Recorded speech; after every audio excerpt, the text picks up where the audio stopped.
Sino nga ba ang hindi mabibilib sa ipinakitang laro ni ex-PBA Alin Bulanadi kagabi sa Cordova, Cebu, mga idol? Walang pressure sa kanyang laro, kalmadong-kalmado lang sa loob ng court. Pero kapag crucial na ang bawat possession, doon niya ipinapakita kung bakit isa siya sa mga pinaka-clutch na manlalaro sa ligang labas.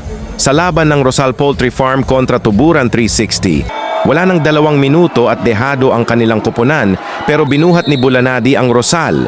Gumawa siya ng 8 straight points para i-force ang laro sa overtime.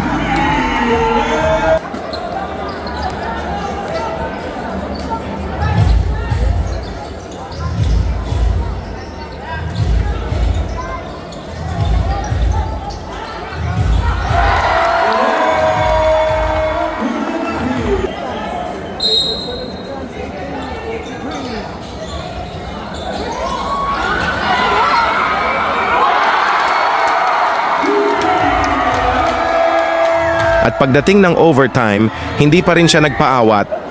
7 straight points naman ang kanyang ibinida para tuluyang masil ang panalo ng Rosal sa isang double overtime thriller. Ito ang tunay na clutch mode ni Alin Bulanadi. Panoorin niyo ito, mga idol.